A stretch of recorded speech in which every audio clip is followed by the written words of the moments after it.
Пандемия шартында Сириядагы кыргыздарды кайтарып келүү маселеси кийинки пландарга жылып кетти. Чек-аралар жабылып, эл аралык каттамдар токтоп, коронавирус кырдаалы курчуп турган учурда кыргыз бийлиги Сириядан келе албай жаткан кыргызстандыктарды кайтаруу маселесин унутта калтыргандай. Бирок дүйнөдө пандемиялык кырдаал бир аз басаңдап, айрым өлкөлөр чек-араларын ача баштаган мезгилде жакындары Сириядагы качкындар лагерлеринде калган кыргызстандыктар аларды алып келүү маселесин кайрадан көтөрүштү. Кара Балта шаарынын тургуну Шамилбек Нышановдун 60тан ашып калган апасы азыр Сириядагы качкындар лагеринде. Ал мындан 7 жыл мурун кеткен уулун кайтарып келем деген үмүт менен артынан кетип, кайра келе албай калган.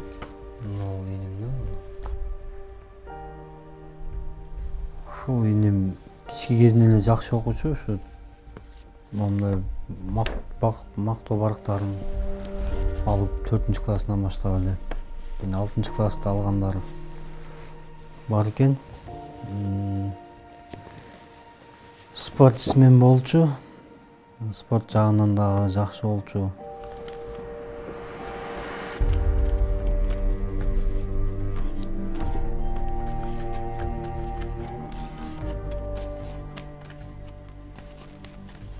Төрт бир тууганбыз.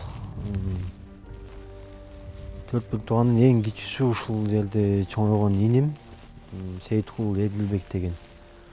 Ушул 2013 жылы адашып же чындап кетип калган экен. Анын артынан апам алып келем деп кеткен. Ошол бойдон апам да келе албай жатат. Ушул үйдө чоңойгон иним. Азыр ушул иним болгондо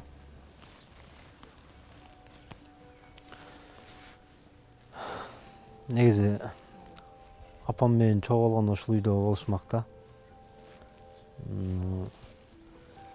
Ошол кеткен бойдон келе алышпай калган. Артынан апам кетип, апам келе албай калды артынан. Азыр бул үйдө эч ким жашабайт. Бул жер приемный пункт болуп калды. Азыр эч ким жок бул жерде.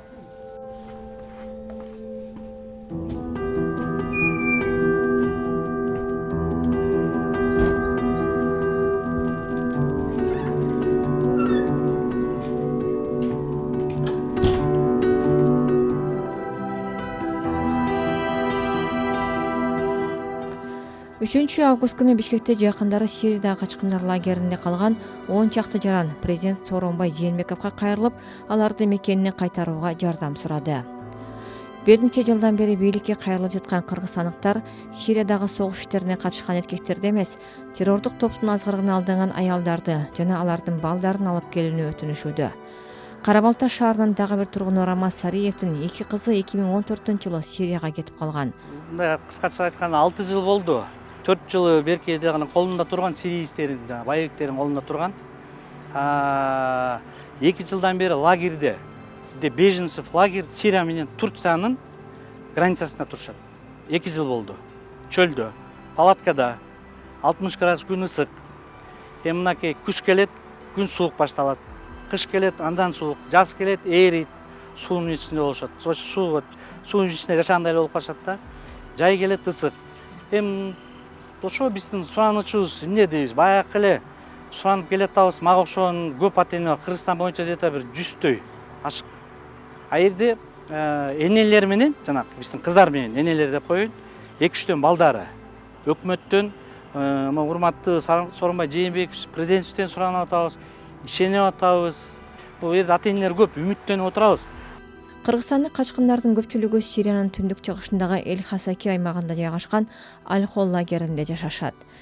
11 000 адамга эсептелген бул жайда азыр 73 000 качкын бар. Алардын 94% аялдар жана балдар. Маалыматтарга караганда Сириянын Түркия менен чектеш аймагындагы лагерде ушул тапта 100дөн ашуун кыргызстандык келин кармалып турат. Ар биринин эң аз дегенде 2ден баласы бар. Балдардын көпчүлүгү ошол жактан төрөлгөн.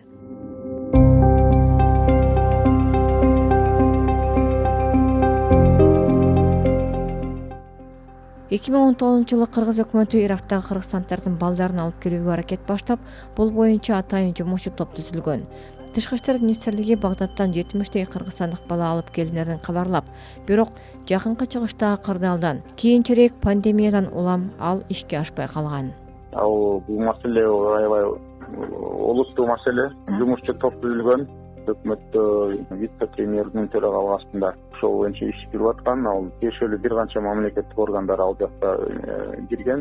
Бул ачык айтылбай тургандай маалымат да. Бул арада Орусия пандемия учурундагы тыныгуудан соң Сирияда калган жарандарын алып келди. 18 август күнү Сириядан Орусияга 26 бала жеткирилди. Буга чейин коңшулаш Тажикстан, Казакстан жана Өзбекстан Сириядагы экстремисттерге кошулуп кеткен жарандарын жана алардын балдарын алып келген. Казак бийлиги Жусан программасынын алкагында Сириядан 600дөн ашык казакстандыкты кайтарган. Алардын ичинде 400-ü балдар. Кыргызстандын улуттук коопсуздук боюнча мамлекеттик комитетинин маалыматына караганда, Сириянын согуш болуп жаткан аймактарына Кыргызстандан 850 жаран кетип, анын 150-сү ошол жакта каза болгон. Ислам мамлекети деп аталган террордук топко кошулуп кеткен кыргызстандыктардын 140га жакыны аялдар.